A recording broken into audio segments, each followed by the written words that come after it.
What does the word creativity really mean? The official definition of creativity is the use of imagination or original ideas to create something. When explained like this, it seems as though creativity is this huge act that we participate in, and sometimes it can be. But does it always have to be? In today's video, I want to talk about ways we can be creative in our everyday lives that are simple, easy, and don't feel overwhelmed or tied to any particular result or outcome. This video is going to highlight so many aspects of your life that you've been living on autopilot and reframe them as these tiny creative acts, these opportunities.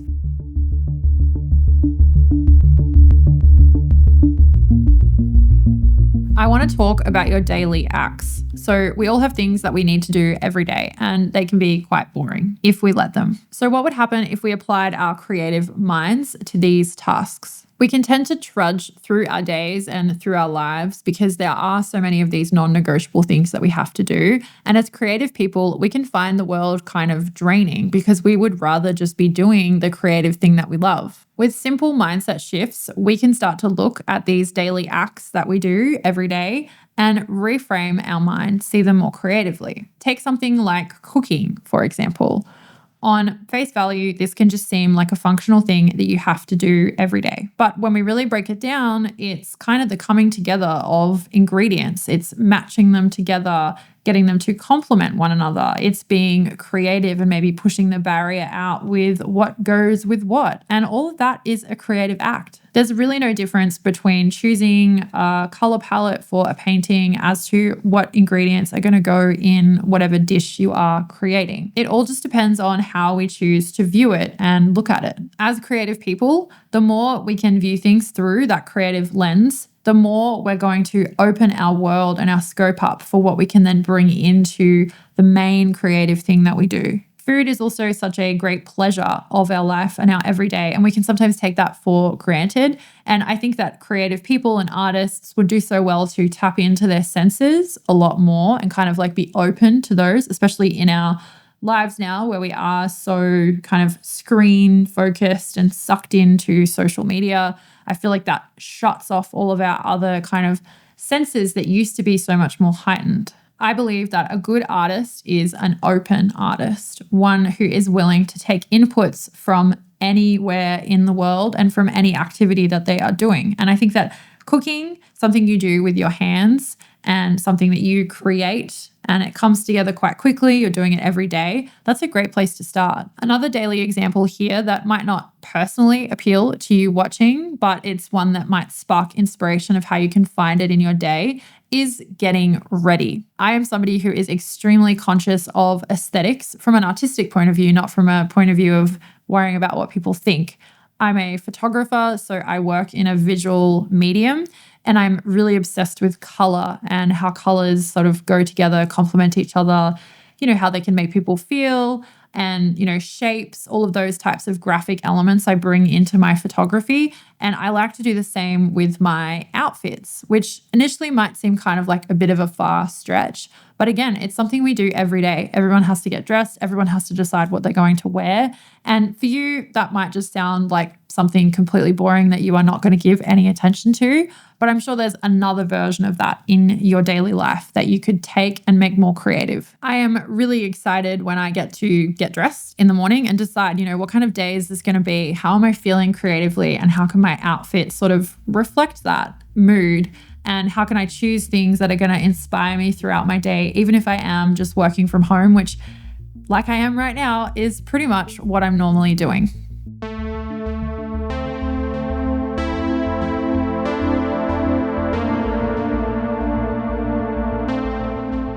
It's likely that every day you are going to be faced with problems that you're going to have to solve. And we can kind of begrudgingly solve these problems and be very resentful that we were even posed with this challenge and kind of just see it as this really draining thing that we have to do. But what if we viewed these as opportunities for creativity? I try to apply this tactic in my work when I am tasked with quite a difficult brief or there's a change in direction on something that I am working on commercially with my photography.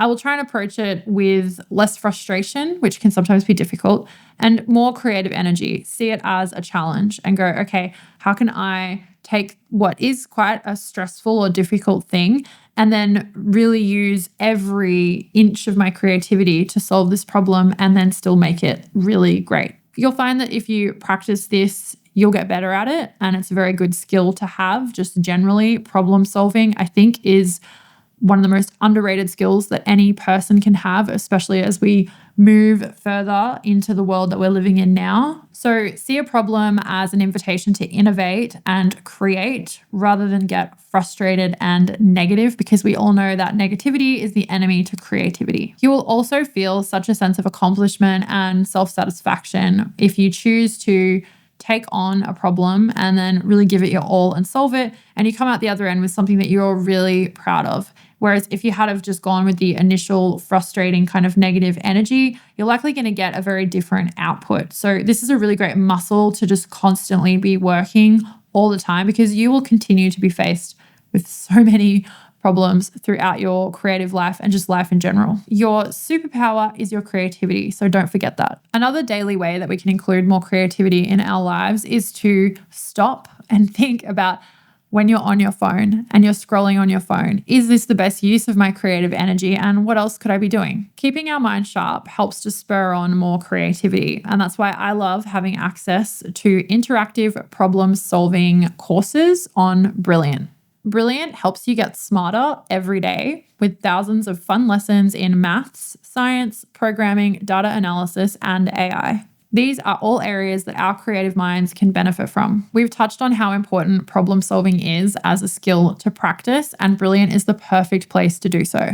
Brilliant helps you to build real knowledge on specific topics and make you a more creative thinker. This video and channel are all about the little things that you can do every day to enrich your life as an artist and reach your creative goals. And embedding a daily learning habit into that is something that you can do to help yourself stay sharp, stay creative, and stay informed, and help you to navigate this ever-changing world that we live in. We are all super busy people, so I love that Brilliant offers short 15-minute lessons that you can easily incorporate into your day. Isn't that so much better than just scrolling on your phone? Imagine having daily access to a platform that helps you to translate your ideas into code, build formulas, design electrical circuits, or run simulations with data. All skills that are so valuable right now. Or maybe you want to explore cutting edge technology like AI and work out how you can navigate that and benefit from it as an artist. To try everything Brilliant has to offer for free for a full 30 days, visit brilliant.org/The Lucy Lumen Show, or scan the QR code on screen, or you can click on the link in the description. You'll also get 20% off an annual premium subscription.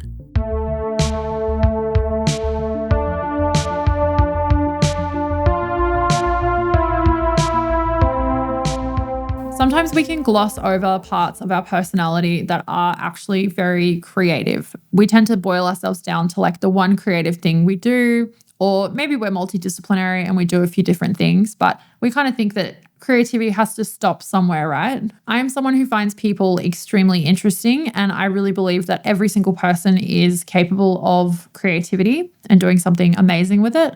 And I think about my mum in this scenario. My mum, it would say that she is not a creative person at all. But when she steps into a room, she can instantly kind of move everything around and make it both visually so much more pleasing and also more functional. And, arranging things in a way that looks beautiful and is still functional, I mean, that is definitely a creative act. I often find that inciting that in other people and like letting them know that they're creative can feed back into you. And it creates a connection. You saw something creative in someone else and were able to highlight it.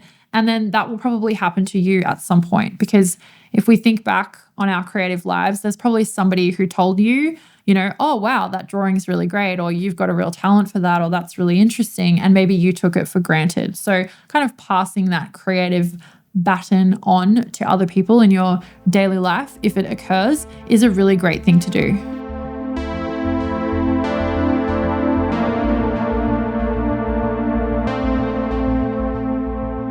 Sometimes we can get stuck in the mindset of thinking we need a whole day or this dedicated chunk of time to give to our creative project or, get in the studio. Everything has to be totally right for us to get started. And really, that's just us putting barriers in the way of getting the work done because we're scared or we're procrastinating, whatever it is.